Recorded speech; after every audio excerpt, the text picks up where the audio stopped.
Good day, boxing fans. Years ago, I was working somewhere in Namibia and I talked to somebody who was working with me who spent some time in England, and that shows you my age.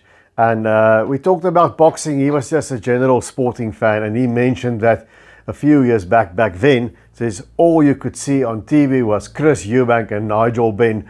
You could not see any other face on TV in the whole of the UK were talking about that fight. Now fast forward some decades and here we are. Saturday night, the sons of those two great UK fighters, Chris Eubank Jr. and Conor Benn, will throw down at the Tottenham Hotspur Stadium in a 12-round middleweight bout.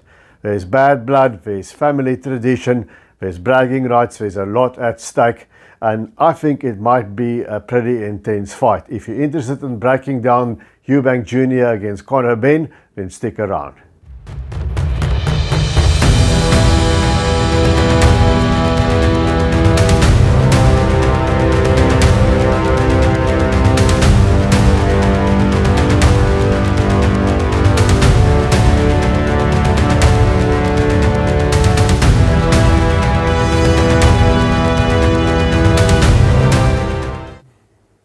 Okay, so the 35-year-old Chris Eubank Jr. has been around quite a bit longer than the 28-year-old Conor Benn.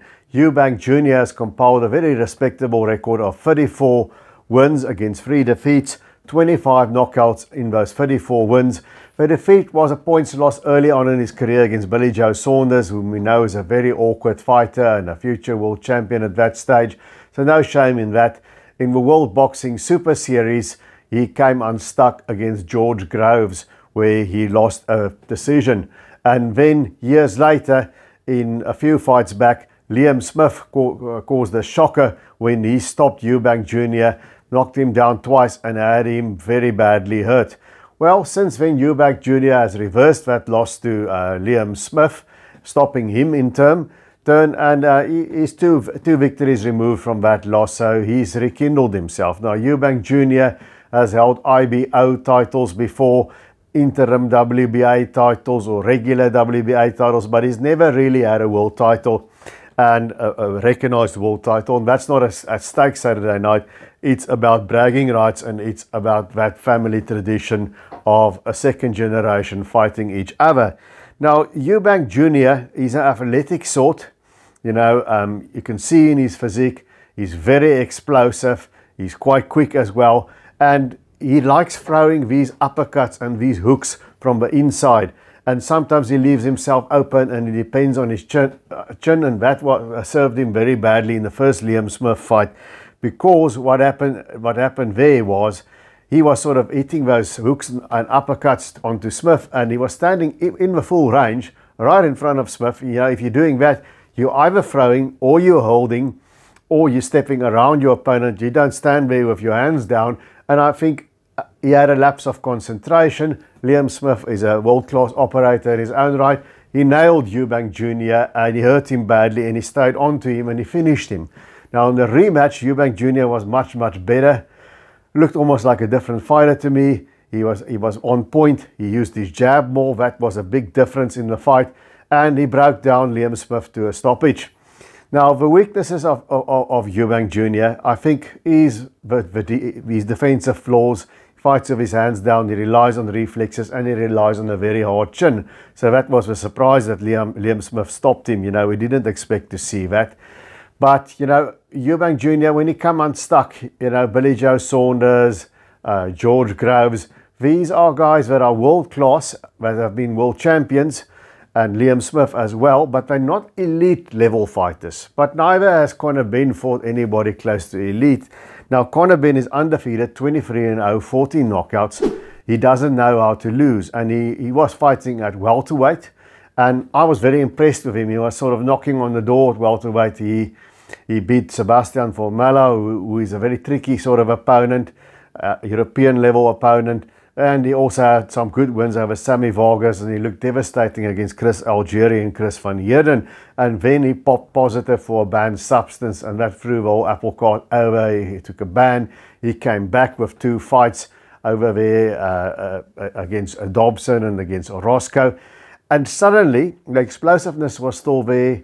The good combinations was there, the upper body movement was there, but he seemed to have lost a step as far as his power is concerned. His last two fights were just over welterweight as a junior middleweight, and now he's going to step up to the middleweight division, you know, and if I look at Conor Benn, there's a lot of things to like. He's got a very good jab. He's got an educated jab. He goes upstairs, downstairs with it, and I especially like the straight right. He sets it up well, and he really swats with that straight right. And Eubank has in the past been vulnerable to it. You know, so there are people going back and forth. It's a very hard fight to call. My friend AC Renile in one of the groups from East London, once again, he's got Conor Benn for this one. Now, I've been going back and forth, but the thing that worries me, and before I tell you that, please tell me in the comments below, who do you think wins this fight? Why do they win and how do they win? I'll be interested to hear your take. But, you know, the thing for me, yes, Chris Eubank Jr. has been in quite a few wars. He had those losses to the fighters that I've mentioned, but he also has some good wins. One of them over James DeGale was a pretty solid win for him, as well as a rematch victory over Liam Smith. And he's beaten some very good opponents at first. He's a world-ranked middleweight. He's Chris Eubank Jr. And could he be have a bit of wear and tear now? You know, after that defeat to Liam Smith that he, of course, avenged. Could that be the thing? Could he be ready to sort of go?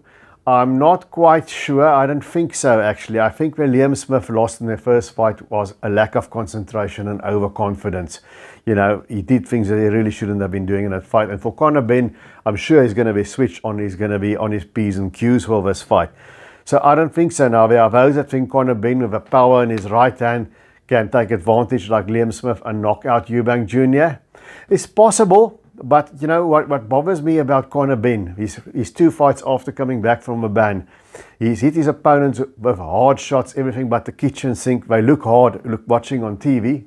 I know it's not the same when you're ringside, but he's not moving his opponents anymore like he used to at welterweight. I thought he was devastating at welterweight, and I think that's where he should have stayed. And now he's not a junior middleweight, now he's at middleweight. And Chris Eubank Jr. has been up as high as super middleweight. His last few fights has been as middleweight, but he competed well at super middleweight as well, you know. So I don't think Conor Benn can hit harder than some of the other people that Chris Eubank Jr. has fought. So my big question mark here, and what worries me from Conor Benn, is the size. You know, Eubank Jr. is definitely the taller guy. I can't find the reach of Conor Benn. It might be that Eubank Jr. has the reach advantage. I think so, and I'm not 100% sure. But, you know, for Eubank Jr. here, he's got to stay on his P's and Q's, be the bigger man, use his jab more to set up because he neglects doing that. And don't do something stupid like stand there with your hands down right in front of a guy without punching or doing anything. You're going to get clipped with Conor Benn. But I think he knows that very, very well. For Conor Benn, also, he's got to be on his P's and Q's. He's got to work that body, and I think, you know, he's got to beat Eubank Jr. with a superior basic boxing technique, because Eubank Jr. fights in a sort of a unorthodox style. Let's put it like that. Who's going to win? My thing is, I don't think Conor Benn at middleweight without the juice is going to have the power to take Eubank Jr. out. Yeah, I might be mistaken. And I think if Eubank Jr., he's the bigger man, he's got the experience against the higher level of opposition, and if he keeps moving that jab, keep moving his hands, he's going to land the harder shots. Can he hurt Conor Benn? We really don't know, because Conor Benn's chin hasn't been tested that much. Early in his career, he went through these wars with your normal opponent type, and people thought, you know, maybe he shouldn't be a professional boxer, but he's cleaned up since then. So I think Eubank Jr. might be able to hurt Conor Benn. We don't know. That's another X factor there. But I'm sort of feeling Chris Eubank Jr. in this fight. I just think the size discrepancy. I think Conor Benn is a potentially devastating fighter at welterweight. I'm not convinced of Conor Benn as a middleweight. So I think both will go at it hammer and tongs. I don't think it will be a protracted boxing match. At some point they're going to throw down and there will be exchanges. But I think Eubank Jr. is going to run home with this one. Close decision for Eubank Jr., a close unanimous decision or even a split decision. But I just have a feeling, you know, Conor Benn moving up in weight, you know, a bit of lost momentum there after the ban. I think Eubank Jr. is going to be on his P's and Q's. So I'm going Eubank Jr. in this fight. There are many who think Conor Benn can do it, but I think it will be a good fight. I don't think it's going to be a boring jab and clutch fest for sure. It's not the mentality of these fighters. And I think it's going to be very good. Neither have been in a bad fight so far. So let's see what happens at Tottenham Hotspur Stadium in the UK. And I'm sure there'll be a great atmosphere there as well. Well, that's it from me, guys. Please remember to subscribe. Thank you to all of you who did. And until I see you again, remember to keep those hands up.